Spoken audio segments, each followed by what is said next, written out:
صحافی خود ہمت نہیں کرتا، محنت نہیں کرتا،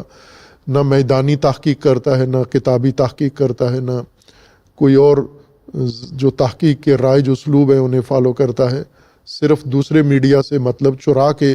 اور اپنے تجزیے میں شامل کرتا ہے۔ لیکن مفتی تعصب کی وجہ سے، تکفیریت کی وجہ سے اور ناسبیت کی وجہ سے، شیعہ دشمنی کی وجہ سے اور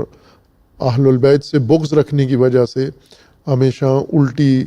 تجزیے اور تحلیلیں کر کے لوگوں کو پیش کرتے ہیں۔ ان پر ترس آتا ہے، ان کی نافہمی، کج فہمی اور ان کی لا علمی کے اوپر واقعاً ترس آتا ہے آدمی کو کہ اس دور میں یہ لوگ اتنے ظلمات میں اور جہالت میں ڈوبے ہوئے ہیں، یا ان کی عقلوں پر پٹی باندھی ہوئی ہے، دماغ بند ہے، جیسا قرآن کریم نے فرمایا ہے کہ ان کے دلوں پہ پردے پڑ گئے ہیں اور دل بند ہو گئے ہیں، موریں لگا دی گئی ہیں، ختم اللہ علی قلوبہم، ان کے دلوں کو خدا نے بند کر دیا ہے۔ یہ مختوم قلوب والے لوگ اور بند دلوں والے لوگ لیکن باز نہیں آتے اور پھر بھی اپنا زہر اگلتے رہتے ہیں۔ مارکہ حق و باطل جو اس وقت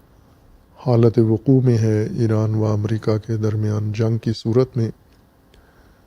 اس کے اندر قرآنی اصول اور قرآنی ضابطے بیان ہو رہے تھے، چونکہ لوگ اس ماجرا کو مختلف پہلوؤں سے اور مختلف دلیلوں سے اور زاویوں سے تجزیہ و تحلیل کر رہے ہیں، اور یہی تجزیہ و تحلیل میڈیا کے ذریعے سے عوام الناس تک پہنچ رہا ہے، اور عوام الناس چہ بسا اس تجزیہ و تحلیل سے متاثر ہو کر ذہنیت بنا لیتے ہیں، بلکہ میڈیا کے تجزیے لاشعوری طور پر عوام کی رائے بناتے ہیں۔ بلکہ اس جنگ کا ایک اہم حصہ یہی ہے کہ اس جنگ کو کیسے روایت کیا جا رہا ہے، اس جنگ کو کیسے پیش کیا جا رہا ہے، اور اس کی تحلیل و تجزیہ کیسے کیا جا رہا ہے۔ جیسا ہم نے خطبہ جمعہ میں و حالات حاضرہ کے پروگرام میں بھی اشارہ کیا ہے کہ اس جنگ کے 3 پہلو ہیں، 3 ڈائمنشن ہیں۔ ایک تو اس کا ٹائم ہے جنگ کا، جو اس کا بعد زمانی کہلاتا ہے، یا ٹائم کا پہلو ہے، ڈائمنشن ہے کہ یہ جنگ طویل ہے، مختصر نہیں ہے۔ ایران کی اسٹریٹجی یہ ہے کہ یہ جنگ لمبی ہو، اور امریکہ لمبی جنگ کو متحمل نہیں ہو سکتا، جبکہ ایران کو لمبی جنگیں لڑنے کا خاصا تجربہ و مہارت ہے، بلکہ اگر یہ کہا جائے کہ دنیا میں سب سے زیادہ تجربہ ایران کو ہے تو مبالغہ نہیں ہے۔ اور دوسرا اس جنگ کی وسعت ہے، اس جنگ کو امریکہ فقط ایران کے ساحلوں اور ایران کی سرحدوں تک محدود رکھنا چاہتا تھا، لیکن ایران نے پہلے سے وارننگ دی ہوئی تھی کہ یہ جنگ ہماری سرحدوں کے اندر نہیں ہوگی، بلکہ پورے خطے میں، علاقے میں، بلکہ اس علاقے سے باہر بھی پھیل جائے گی، جیسا کہ اب یہ جنگ ان سرحدوں سے یا علاقائی سرحدوں سے، مشرق وسطیٰ سے باہر جا رہی ہے۔ یہ جنگ کا عرض ہے۔ اور ایک اس جنگ کا پہلو ہے عمق ہے، اس جنگ کی جو ڈیپ ہے یا گہرائی ہے، ایران اور امریکہ دونوں ہی اس جنگ کے عمق کی طرف بھی متوجہ ہیں، اور اس کے ڈیپ سطحوں پر بھی اور لیئرز پر بھی لڑ رہے ہیں۔ ان میں سے ایک اہم میدان جنگ کا تجزیہ ہے، جنگ کے بارے میں ویوز ہیں، جنگ کی تصویر کشی ہے، اور جنگ کی روایت ہے کہ اس جنگ کو دنیا کے سامنے پیش کیسے کیا جا رہا ہے۔ اور امریکہ اپنی شکست کو، اپنی ذلت کو ہمیشہ کامیابی کر کے پیش کر رہا ہے، اور ایران امریکہ کے ان دعووں کے برخلاف امریکہ کی ذلت، شکست اور امریکہ کی خاری کو دنیا کے سامنے پیش کر رہا ہے۔ تو ظاہر ہے کہ روایت جنگ سابقہ زمانوں میں ایسے نہیں ہوتا تھا۔ جنگ کی روایت کرنا، جنگ کو لوگوں کے سامنے پیش کرنا، رپورٹ کرنا، یہ جنگ کا حصہ نہیں ہوتا تھا، بلکہ یہ معلومات اور انفارمیشن کے زمرے میں آتا تھا۔ لیکن آج یہ جنگ کا جز بن چکا ہے کہ میدان میں، جنگ کے میدان میں جو کچھ ہو رہا ہے، لوگوں کے ذہنوں میں اس کو کیسے منتقل کیا جائے۔ اس اعتبار سے اگر ہم دیکھیں تو یہ جنگ کا وہ پہلو ہے جو طول و عرض کا حصہ نہیں ہوتا، بلکہ یہ جنگ کے عمق سے تعلق رکھتا ہے، اور جنگ کی ڈیپنیس ہے، یہ گہرائی اس کو کہہ سکتے ہیں ہم، ایک ڈائمینشن ہے واقعات کو پرکھنے کے لیے۔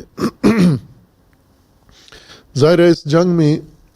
پوری دنیا کا میڈیا دن رات اس میں مصروف ہے، مشغول ہے۔ پاکستان میڈیا بھی جو تقلیدی میڈیا ہے، تخلیقی میڈیا نہیں ہے پاکستان کا، اگرچہ مجموعی طور پر پاکستان کے میڈیا نے بہت اچھا کردار ادا کیا ہے ایران امریکہ جنگ میں، اور ایران کو اس نے پہلے کی طرح جیسے میڈیا میں تعصب برتا جاتا تھا ایران کی نسبت، وہ کم نظر آیا ہے، اور امریکہ کو ہمارے میڈیا نے اتنی فیور نہیں دی جتنی ان کو توقع تھی، یا جتنا انہوں نے میڈیا میں انویسٹمنٹ کیا ہوا ہے، چونکہ اس کے خود اپنے عوامل ہیں کہ پاکستانی میڈیا نے یہاں پر غیر جانبداری، یا ایک حد تک ہم کہہ سکتے ہیں کہ میڈیا کی روایت و میڈیا کے تجزیے اور میڈیا کی جو منظرکشی ہے وہ ایران کے حق میں کی ہے مجموعی طور پر پاکستان کی۔ لیکن پھر بھی پاکستانی میڈیا تخلیقی نہیں ہے، تقلیدی ہے، اور مغربی میڈیا یا عالمی میڈیا سے متاثر ہے۔ جو کچھ بڑے میڈیا ڈانز کرتے ہیں، جو بڑی کمپنیاں کرتی ہیں، جیسے امریکی میڈیا ہے، یورپی میڈیا ہے، یا عرب میڈیا ہے، اسی کے تحت تاثیر ہیں، اور وہاں سے مطالب لیتے ہیں، جس طرح سے وہ جہت دیتے ہیں اس کو۔ اپنی نمائندگی یا اپنے ایسے افراد نہیں ہیں جو میدان میں جا کر اور جنگ کے پس منظر میں جا کر جنگ کو صحیح طریقے سے روایت کریں۔ ہونا تو یہ چاہیے تھا کہ اس وقت پاکستانی میڈیا کے جو محقق رپورٹرز ہیں، ریسرچرز ہیں، ان کو اس وقت خود میدان جنگ میں ہونا چاہیے، مشرق وسطیٰ میں، اور وہاں کے جنگ کے جتنے بھی عوامل فریقین ہیں ان کے ساتھ یہ رابطے کر کے اور جنگ کی حقیقت کو بیان کرتے۔ لیکن میڈیا کاروباری اور کمرشل میڈیا ہے، حقائق بیان کرنے والا نہیں ہے، ذمہ داری اس کی، کہتے ہیں ہم دنیا کے سامنے سچ بیان کرتے ہیں، لیکن ایسا ہوتا نہیں ہے۔ جیسے ہندوستانی میڈیا ہے، ہمیشہ حقائق کو الٹ کر پلٹ کر اور حقائق کو بگاڑ کر پیش کرتا ہے، اور ہندوستانی عوام اس وقت شاید بے خبر ترین عوام ہوں گے جو اپنے میڈیا کے ذریعے سے جو معلومات حاصل کر رہے ہیں، اور انہیں آزاد میڈیا سے اور درست منابع سے یہ خبر لینے کی ضرورت ہے۔ اشاد قرآن کریم کے اصول و ضوابط کی روشنی میں ہم اس جنگ کی منظرکشی دیکھیں اور کریں تو اس کے مطابق یہ بیان ہوا تھا کہ یہ جنگ جو آج 2026 میں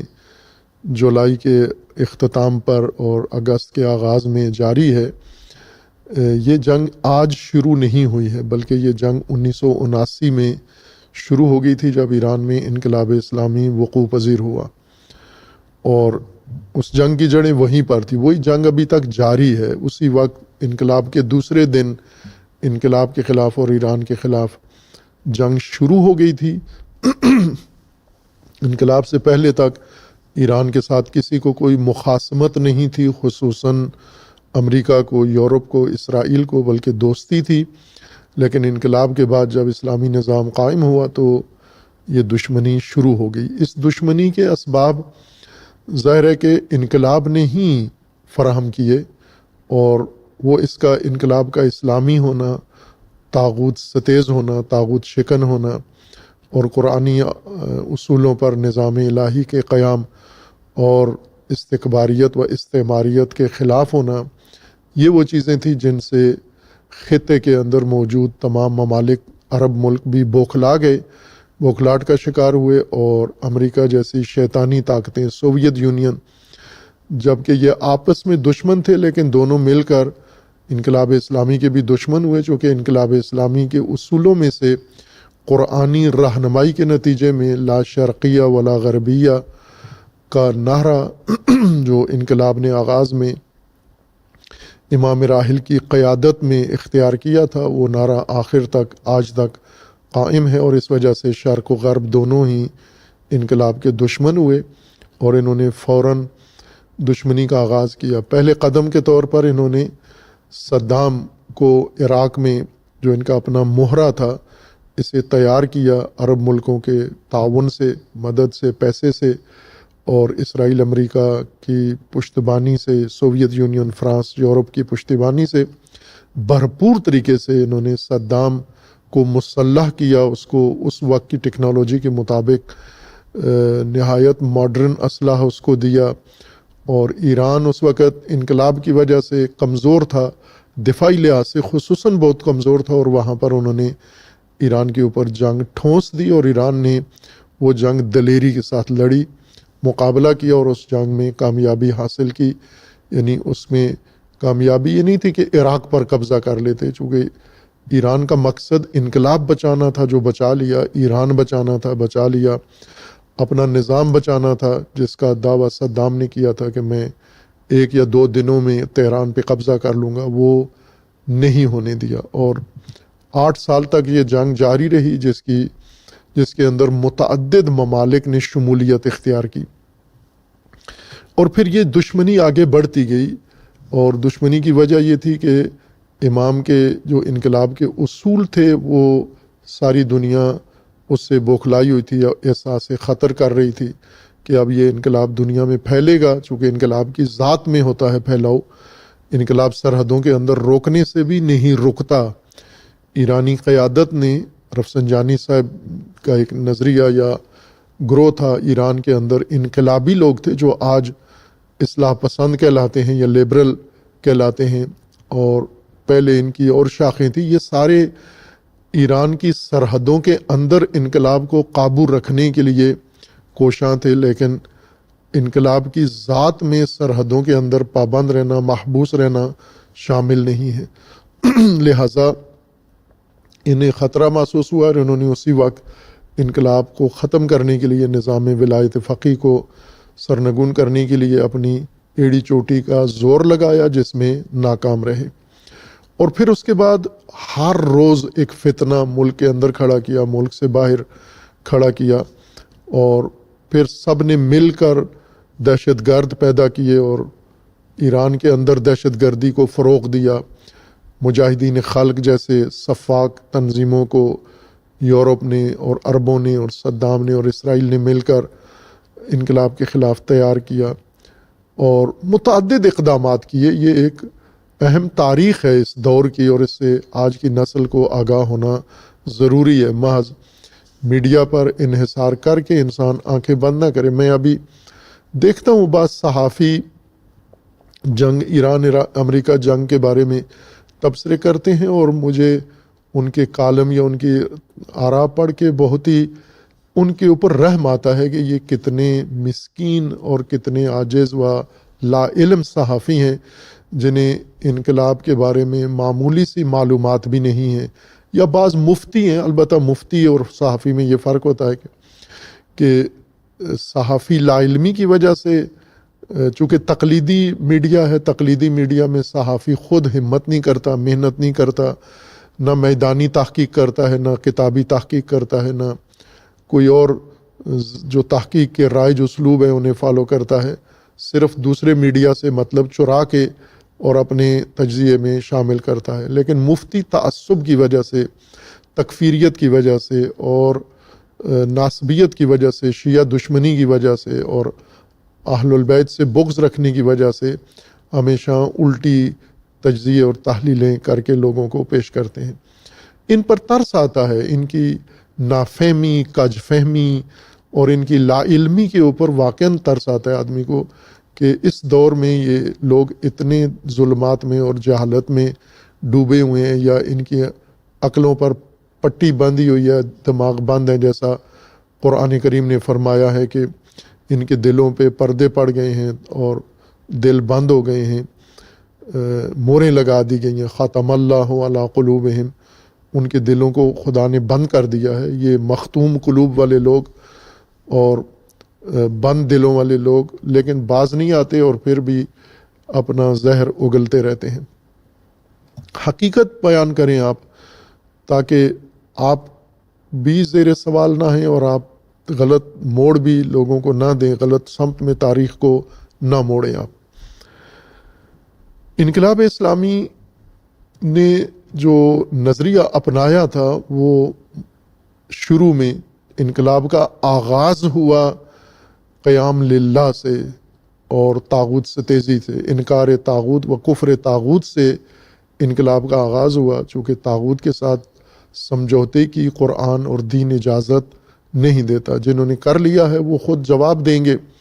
تاریخ میں، یا آج طاغوت پرستی اور طاغوت کے ساتھ تعاون کو جنہوں نے اپنا دین بنا لیا ہے یہ خود جواب دہ ہیں۔ لیکن قرآن اور رسول اللہ صلی اللہ علیہ وآلہ وسلم کا دین و اہل البیت کا وہ ایک لمحے کے لیے بھی طاغوت پرستی، طاغوت کے ساتھ سمجھوتا اور طاغوت کے اندر رہنا یا طاغوت سے خاموشی کی اجازت نہیں دیتا۔ اسی بنیاد پر انقلاب کا آغاز ہوا۔ امام راحل کے دور میں امام نے سختی کے ساتھ مزاحمت و مقاومت کو، جو قرآن کا ضابطہ ہے، اور استقامت و صبر ظالمین کے مقابلے میں امام نے اس کو اپنایا۔ اس وقت انقلاب کے آغاز میں ایران کے اندر بھی ایسا گروہ پیدا ہوا تھا جنہیں خود امام نے ہی لبرل کا نام دیا، اور آج بھی ان کے بقایا موجود ہیں مختلف شکلوں میں، جو انقلاب کی حد تک تو انقلاب کے ساتھ تھے، نظام کی تبدیلی شہنشاہیت کے بعد جو نیا نظام بننا ہے، جمہوری نظام یا اسلامی نظام، لیکن اس سے آگے وہ قائل نہیں تھے کہ یہ انقلاب سرحدوں سے باہر نہیں جانا چاہیے، بلکہ ملک کے اندر بھی انقلابی کیفیت کو ٹھنڈا کر دینا چاہیے، بلکہ انقلاب کو اب نظام میں بدل دینا چاہیے، حکومت میں، اور حکومت کو انقلابی جوش اور انقلابی ولولہ اور انقلابی تحرک اور اٹھان نہیں چاہیے ہوتی، بلکہ حکومت کو امن چاہیے ہوتا ہے، خاموشی چاہیے ہوتی ہے، سکون، حکومت سکون کی تلاش میں ہوتی ہے، اور انقلاب ہمیشہ ایک شورش اور ایک بغاوت اور ایک نئی پیش قدمی اس کی ذات کے اندر ہے۔ لہٰذا حکومتیں اور انقلاب مزاجاً دو متضاد چیزیں ہیں، اور انقلاب کے نتیجے میں بننے والی حکومت کا بھی یہی تقاضا ہوتا ہے کہ اب انقلاب کو روکا جائے، آگے نہ بڑھے، لیکن انقلاب رکنے سے مر جاتا ہے۔ امام شہید رحمۃ اللہ علیہ نے متعدد اپنے خطابات میں اس چیز کی طرف رہنمائی کی کہ انقلاب کو روکنے سے انقلاب مر جاتا ہے، دفن ہو جاتا ہے، لیکن بعض لوگوں کا یہ نظریہ تھا کہ ہمیں اب ایران کے اندر تعمیر اور ایران کی تعمیر نو کے لیے ہمیں انقلاب کو روکنا ہوگا۔ بنی صدر جس طبقے کا ترجمان بنا تھا ان کا یہی نظریہ تھا، مہدی بازرگان اور ان کی نہضت آزادی وہ یہی تفکر رکھتے تھے، اور اس کے علاوہ ایران کے اندر موجود کمیونسٹ وہ بھی یہی نظریہ رکھتے تھے، اور بعض مذہبی طبقات بھی یہی نظریہ رکھتے تھے، جن میں سے ایک رفسنجانی صاحب تھے جنہوں نے جنگ میں تو البتہ امام کی قیادت میں جنگ لڑی، لیکن جنگ بندی بھی رفسنجانی صاحب ہی کی پلاننگ سے ہوئی تھی، اور انہوں نے ذمہ داری قبول بھی کی کہ یہ میں نے کروائی ہے۔ ہرچند امام نے اپنے نام جنگ بندی کا کہا کہ زہر کا پیالہ میں پیتا ہوں، لیکن حقیقت میں جیسا کہ ایران کے اندر یہ مسلمات میں سے، اور رفسنجانی صاحب نے اپنے یادداشتوں میں یہ کہا ہے کہ یہ میں نے یہ کام کیا اور زہر کا پیالہ میں نے امام کو پلایا ہے، چونکہ امام کے نمائندے تھے، بلکہ امام نے جو اپنی اتھارٹی تھی کمانڈر ان چیف کی، تمام مسلح فورسز کی، وہ تفویض کی ہوئی تھی رفسنجانی صاحب کو، اور یہ بحیثیت کمانڈر ان چیف جنگ کے تمام امور، میدانی امور اور پشتیبانی کے امور اور جنگ کی لاجسٹک اور اسلحہ اور ساری چیزیں یہی دیکھ رہے تھے، اور انہوں نے کمانڈر سے ایسی رپورٹ بنوائی امام کے لیے کہ ایران اس وقت بہت کمزور ہے اور جنگ لڑنے کی پوزیشن میں نہیں ہے۔ یہ رفسنجانی صاحب نے کام کیا تھا۔ البتہ بہت سارے عناصر ایسے تھے جو جنگ میں شروع میں ہی امام کو بھی تلقین کرتے تھے کہ ہم جنگ میں تسلیم ہو جائیں، ہم صدام کے مطالبات مان لیں۔ بنی صدر نے خصوصاً جنگ کی بہت مخالفت کی، صدر بھی تھا، فوج کا کمانڈر ان چیف بھی تھا، اور اس وقت فوج کمزور بھی ہو چکی تھی، سپاہی پاسداران وجود میں نہیں آئی تھی، لہٰذا اس نے اپنے صدارتی اختیارات استعمال کر کے دفاع کو بالکل مفلوج کر دیا تھا، دبا دیا تھا۔ اور یہ چند شخصیات نے امام کے کہنے پر، حکم پر میدان میں جا کر دفاعی ڈھانچہ بنایا، دفاعی عمل شروع کیا، جن میں امام شہید سر فہرست تھے، ڈاکٹر شہید چمران سر فہرست تھے، وہ لوگ جو اٹھے اور جا کر عوامی فوج بنائی جنہوں نے، اور بسیج بنائی اور اس کے ذریعے سے دفاع شروع کیا، اور پھر سپاہی پاسداران بنائی اور اس کے ذریعے سے دفاع شروع ہوا۔ لیکن صدر مملکت دفاع کے حق میں نہیں تھا، بلکہ ملک کو تسلیم کرنا چاہتا تھا، اور امریکہ سے اس کی ساز باز ہو چکی تھی، اور جو صدام چاہتا تھا یا عرب ملک چاہتے تھے بنی صدر، وہ سب کچھ کرنے کے لیے تیار تھا۔ لیکن امام نے تسلیم نہیں ہوئے، سرنڈر نہیں کیا، اور امام کے ساتھ جو انقلابی ساتھی تھے جن میں سر فہرست رہبر شہید تھے، انہوں نے بھرپور طریقے سے دفاع کیا اور دفاعی ضرورتیں پوری کیں، اور بہت ہی ایک تاریخی اور مثالی دفاع کیا۔ ایران نے نہتا ہونے کے باوجود، کمزور ہونے کے باوجود اور انقلابی افراتفری کے باوجود، فوج ختم ہو چکی تھی اور نئی فورسز ابھی حالت تشکیل میں تھیں، پھر بھی ایران نے بھرپور طریقے سے دفاع کیا، جو آج بھی دفاعی اور جنگی یونیورسٹیوں میں باقاعدہ ایک نظریے کے طور پر ایران کی جنگ صدام کے مقابلے میں، اور بلکہ دنیا کے مقابلے میں پڑھائی جاتی ہے، اور اس میں وہ جنگی اصول آج کی فوجوں کو سکھائے جاتے ہیں۔ امام نے استقامت و مقاومت ہر صورت میں رکھی کہ ہم نے مقابلہ کرنا ہے، تسلیم نہیں ہونا، اور یہ استقامت و مقاومت امام کی اپنی زندگی کے آخر تک رہی۔ بیچ میں امام کے 10 سالہ دور امامت و حکومت میں اور ولایت میں بارہا امام پر اندرونی دباؤ آیا، بیرونی دباؤ آیا، لیکن امام اس کے سامنے تسلیم نہیں ہوئے۔ بہت شدید کمر شکن دباؤ تھا، لیکن امام نے استقامت دکھائی، اور امام کے انقلابی ساتھی اور جہادی ساتھی، انہیں امام نے ہمیشہ تقویت کی، اور وہ امام کے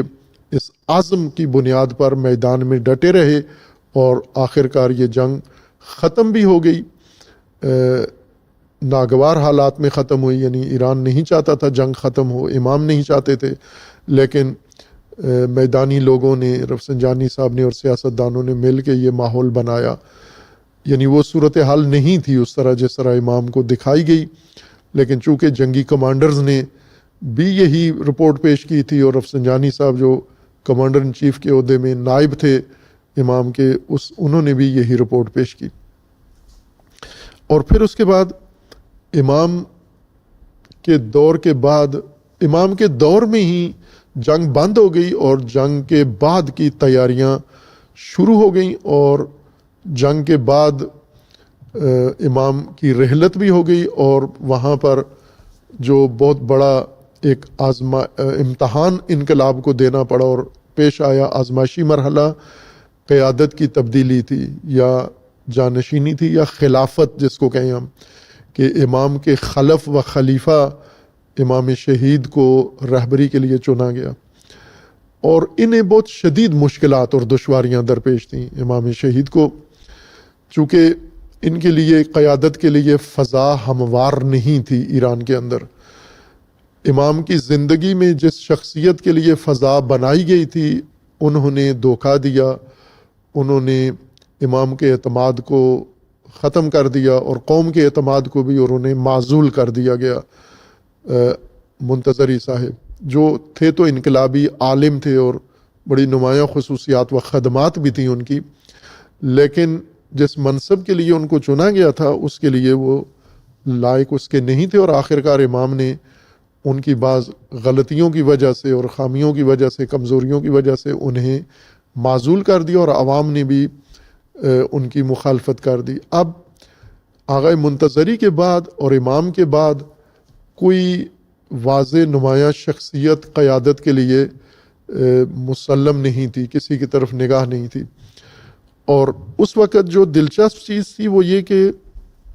امام کے بعد جو شخصیت امام کے بعد مرکزی کردار ادا کر رہی تھی اور جس کے ہاتھ میں سب کچھ تھا، وہ رفسنجانی صاحب تھے۔ بہت طاقتور سیاستدان، طاقتور لیڈر، اور انہوں نے انقلاب کی تحریک کے دوران، انقلاب کے وقوع، انقلاب کے بعد اور مختلف مناصب پر رہے، اور خصوصاً پھر انہوں نے اپنی صدارت کے لیے بھی میدان ہموار کیا، بلکہ انہوں نے ہی اپنے اثر رسوخ سے فائدہ اٹھا کر آئین میں تبدیلی بھی کروائی، اور ایران کا پارلیمانی نظام حکومت وہ تبدیل ہو گیا صدارتی نظام حکومت میں، اور اسے رفسنجانی صاحب کی حکومت کی تیاری کے لیے ہی قرار دیا گیا۔ اور انہوں نے کیا بھی ایسا ہی، جو ہی آئین میں ترمیم ہوئی پارلیمانی نظام صدارتی نظام میں، تو فوراً پہلے انتخاب میں ہی رفسنجانی صاحب صدر با اختیار صدر منتخب ہوئے۔ اس سے پہلے ایران کا نظام پاکستان کی نظام کی طرح تھا، یعنی پارلیمان کو لوگ منتخب کرتے تھے، پھر پارلیمان وزیر اعظم معین کرتی تھی، اور وزیر اعظم تمام انتظامی اختیارات اپنے پاس رکھتا تھا۔ لیکن اس کو ختم کر کے رفسنجانی صاحب کی تجاویز پر اور ان کے جو اثر رسوخ تھا، چونکہ زیادہ ان کا نفوذ تھا لوگوں کے اوپر، شخصیات کے اوپر، اور ان کی احترام تھا، عزت تھی، سارا مانتے تھے بات ان کی، اخلاص کے ان میں شک نہیں تھا کسی کو، اس وجہ سے انہوں نے آسانی سے یہ ترمیم کروا لی۔ اور امام نے بھی حکم دیا تھا، امام نے البتہ راہبریت کے لیے رہنمائی کی تھی کہ راہبری کی شرائط میں سے مرجعیت کو ہٹا دیں تاکہ یہ رکاوٹ ختم ہو جائے اور ہمیشہ انقلاب کو مناسب رہبر میسر آئے، بے شک وہ مرجع تقلید نہ بھی ہو۔ اور یہی انقلاب کی بقا کا ضامن تھا۔ اگر مرجعیت کی شرط لگا دی جاتی تو شاید امام ہی آخری رہبر ہوتے، پہلے اور آخری، اور پھر اس کے بعد